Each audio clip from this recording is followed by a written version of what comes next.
सम्मानित राष्ट्रवादी साथियों, मैं श्रीनिवास राष्ट्रवादी आज वर्तमान में जो देश के हालात और परिस्थितियां चल रही हैं उस संदर्भ में संविधान की प्रमुख भूमिका के निमित्त आप सबसे बात करने जा रहा हूं।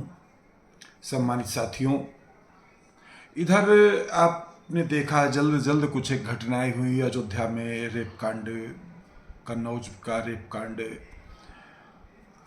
कोलकाता में डॉक्टर की गैंग रेप और हत्या का मामला।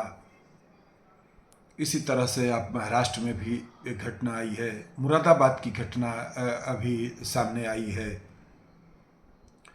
अभी राजस्थान के उदयपुर की घटना, एक 10वीं कक्षा के विद्यार्थी को उसी के एक बेधर्मी साथी ने चाकुओं से गोदकर उसकी हत्या कर दी।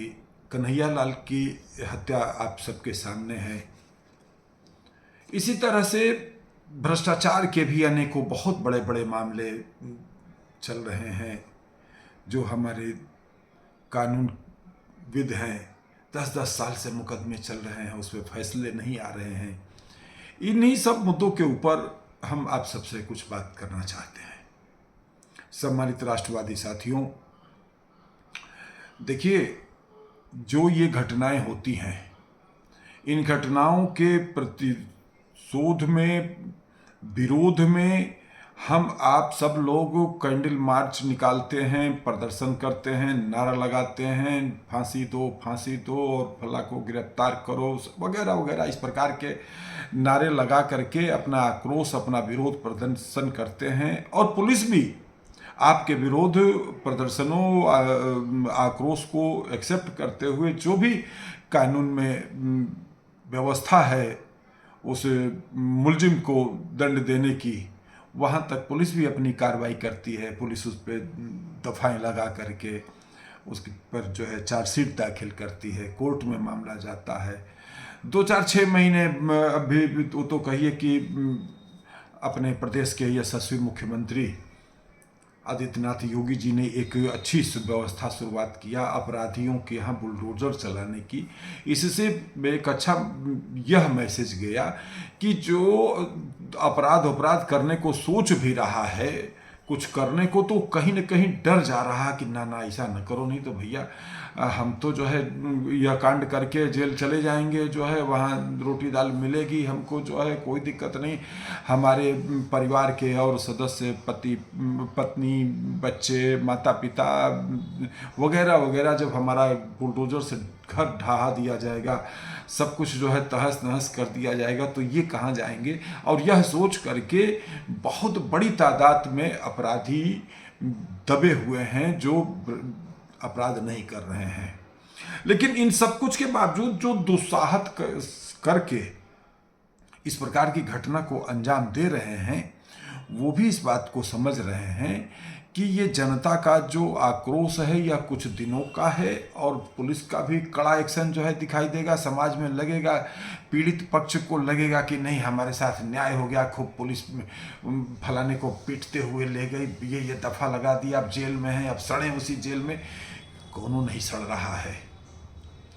2-4-6 महीना, साल भर बीतते बीतते उसकी जमानत होकर के आ जा रही है। चाहे भ्रष्टाचार के अरबों खरबों का भ्रष्टाचार करने वाले लोग हों, चाहे बड़े से बड़े अपराध करने वाले लोग हैं, वो उन लोगों को कुछ दिनों के बाद जेल से जमानत मिल जा रही है। और जमानत मिल जाने के बाद कभी कभी तो पुलिस भी कह देती है कि अच्छा देखो, ऐसा है कि अपने क्षेत्र में नहीं, कहीं और जा करके घर किराए पे ले लो, लोगों को लगे कि तुम्हारी जमानत नहीं हुई है और तुम जेल में ही बंद हो। यह प्रदर्शित होता रहे, इसलिए अभी अपने क्षेत्र में न रहो, और वो ऐसा कर ले रहे हैं।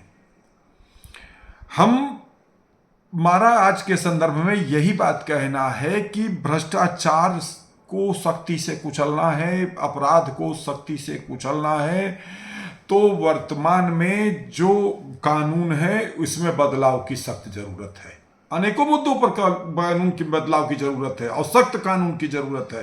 धर्मांतरण के खिलाफ, लव जिहाद के खिलाफ, घुसपैठ के खिलाफ, अनेकों मुद्दे ऐसे हैं जो हमको कांग्रेस ने पाप के रूप में दिया था। महापापी कांग्रेस मैं कहूंगा इसको, कि इसने एक ऐसी सड़ी गली व्यवस्था हम लोगों को दिया, अंदर अंदर जहर बोती गई है कांग्रेस जो है, और जहर इतना जहरीला हो गया है आज जो है कि वही कानून का सहारा लेकर के ये अपराधी खुलेआम अपराध कर रहे हैं। आप दूर छोड़ दीजिए मुख्तार अंसारी को जो है, आप देख लीजिए मुख्तार अंसारी ने कितने बड़े बड़े कांड किए कराए, लेकिन वो तो कहिए कि योगी जी की सरकार आई तो थोड़ी पैरवी तेज हुई तो उसको कई एक मामलों में सजा हुई, नहीं तो उसकी क्या स्थिति थी। अपराधियों को किस तरीके से महिमा मंडित किया जाता है, यह लचीले कानून के कारण ही संभव है। साथियों, कोई भी सरकार, मोदी जी या योगी जी या कोई भी पद में बैठा व्यक्ति यह जानते हुए भी कि इसने हत्या किया है तो वो तुरंत ये नहीं हुक्म दे सकता है कि इसको फांसी पे लटका दो। वो ये काम नहीं कर सकता है। वो उस कानून के तहत सरकार जो है न्यायालय में पक्ष रखती है कि उसके अपराध को, अब उन अपराधों के तोड़ के जो आपने तर्क रखे हैं उसके तोड़ के लिए वकील लोग साहब लोग भी बैठे हैं, देशद्रोहियों का केस लड़ने वाले लोग यहाँ हमारे देश में बैठे हुए हैं। उनको पैसा चाहिए, उनको देश उससे कोई मतलब नहीं है। बड़ी शर्म आनी चाहिए ऐसे लोगों को कि बड़े बड़े अपराधियों और गुंडों की जो है यह लोग केस लड़ते हैं सिर्फ इसलिए कि पैसा चाहिए, और तर्क देते हैं कि न्याय का अधिकार सबको है और हम तर्कों से इस व्यक्ति को साबित करेंगे कि इसने अपराध नहीं किया। आप तर्कों से साबित करिए कि इसने अपराध किया है। और तर्क में आप सब लोग जो है जानते हैं कि आज मुकदमे इतने लंबे चलने लगे हैं, इतने लंबे चलते हैं कि बीच में गवाह तोड़ दिए जाते हैं, गवाह की हत्या हो जाती है और अंततः मुलजिम बरी हो जाता है। इसलिए आइए हम आप सब लोग, हम समस्त देशवासियों से भारत रक्षा दल ट्रस्ट आह्वान करता है, आप लोग हम लोगों के साथ भारत रक्षा दल ट्रस्ट के साथ जुड़िए। आप लोगों की कोई और स्वयं संस्था चलाते हैं, किसी और जिले में है, वहाँ आप हमारे संगठन के दायित्व धारण करके उस बैनर तले सशक्त राष्ट्र के निर्माण के निमित्त चल रहे आंदोलनों का नेतृत्व करता बनिए। मित्रों, भारत रक्षा दल कोई एनजीओ नहीं है, यह एक आंदोलन है जो सशक्त राष्ट्र जिसका जुनून है। और हम आप सभी लोगों से अनुरोध करना चाहते हैं कि कांग्रेस ने जो महापाप अतीत में किए हैं उस पापों को पुष्पांजलि देने का समय आ गया है, उनको गंगा जी में फेंकने के लिए आइए हम सब आवाज उठाएं। देश के संविधान में इस प्रकार की व्यवस्था की जाए जिसमें अपराधियों को जल्द से जल्द सजा का प्रावधान हो, ताकि ये मुलजिम छूटने न पाए। बड़े बड़े अपराधी आज इसी कारण जो है बच जा रहे हैं। तो हमारे संविधान में भ्रष्टाचार के खिलाफ, हमारे संविधान में हत्याओं के खिलाफ और सब तमाम जो है बड़े अपराधों के खिलाफ, धर्मांतरण के खिलाफ, लव जिहाद के खिलाफ और अनेक मुद्दे हैं, उन सभी के मुद्दों के ऊपर एक बड़े कानून बने।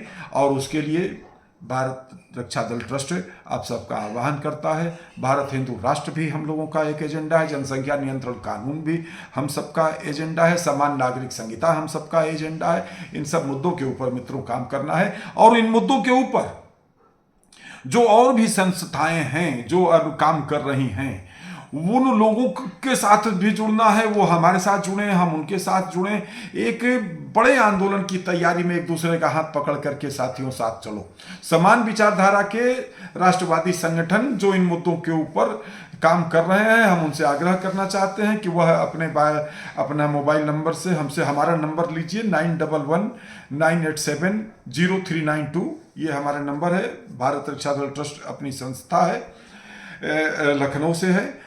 तो आप लोग और जो कौन कौन संस्थाएं कहाँ पर इस प्रकार के मुद्दों के ऊपर काम कर रही हैं, वह सब आपस में बात व्यवहार बनाया जाए, एक दूसरे के कार्यक्रमों में रह करके अपने इस आंदोलन को जन आंदोलन बनाया जाए। क्योंकि मित्रों, फिर समझ लो, अब यह आंदोलन कोई अपने निजी स्वार्थ का तनख्वाह बढ़ाने वाला आंदोलन नहीं है, जो है डीए और एरियर का आंदोलन नहीं है, यह देश का आंदोलन है। क्योंकि एक प्रकार से 2047 चुनौती है। एक वर्ग ऐसा है जो 2047 में इस देश को गजवाए हिंद के रूप में स्थापित करना चाहता है। अपने प्रधानमंत्री मोदी जी इस देश को विश्व की महाशक्ति के रूप में 2047 में स्थापित करना चाहते हैं।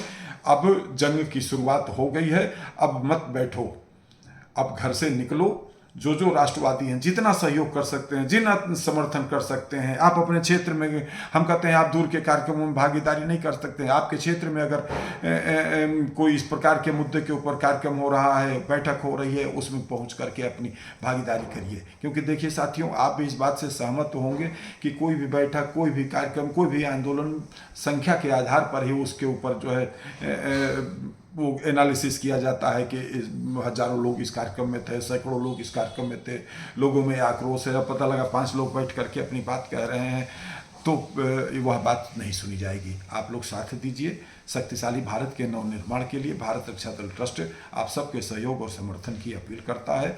एक बड़े आंदोलन के लिए, एक सशक्त राष्ट्र के आंदोलन के लिए, एक जन आंदोलन में आप सबका साथ चाहिए। जय मातृभूमि, जय भारत।